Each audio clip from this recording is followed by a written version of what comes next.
It's Paul Adams from Branston Adams. It's budget day today, 26th of November 2025. Basically, we were going to pay more tax, and the government have decided to raise more money and state that the working man won't be any better off. But who is this working man? Since income tax and national insurance thresholds have been frozen for another 3 years, which means they'll be frozen at the current levels for the best part of a decade. So as money goes up over time and with merit rises, more people will be thrown into high rate tax.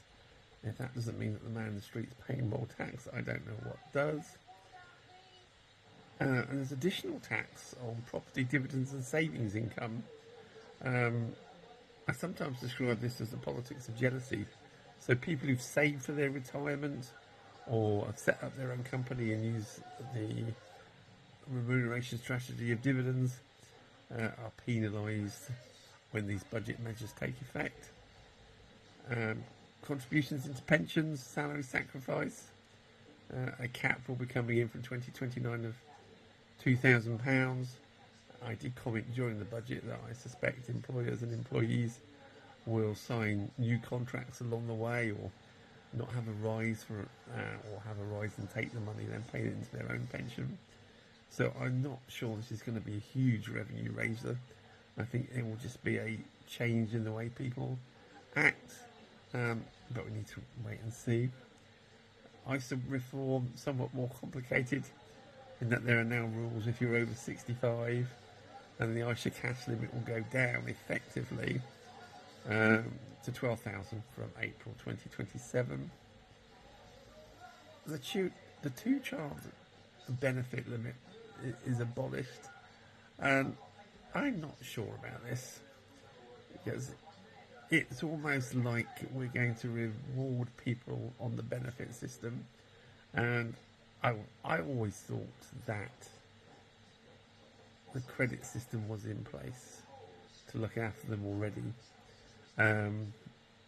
It may be it all comes out in the round. I'm not against it, I'm not for it. The national minimum wage continues to rise, which obviously puts pressure on businesses. Because if you increase the wages of the lowest paid, the next level up want more money, and so on and so forth. And again, I'm back to what is a working man, because if you're employing people running a business, you suddenly have to pay everybody else more, and in the current climate we can't put prices up so much. The forecast for growth is down, so it's being squeezed from both ends. So growth is down and wage costs continue to rise. Announced yesterday milkshake tax, no bad thing. Sugar tax, so not against that. Fuel duty, a lot of money gets collected in fuel duty, so freezing it is probably the right thing to do. And electric vehicles will be levied at 3p a mile in the future. I think it's only fair that electric vehicles pay more because they need to replace the tax on petrol cars as they're phased out, and they probably do as much damage to the roads as ordinary cars. So yeah, it's an interesting one because obviously we've got the green aspect to it as well as, what to pay for the roads. Various bits on spending and apprenticeships. Nothing new on tobacco and alcohol duty. Tobacco continues to rise at 2%. We touched on growth and inflation forecasts. Growth seems to be slowing, although forecasts still have it at 1.5%. Interestingly, there's lots of assumptions in there, and I'm not quite sure how that's going to pan out.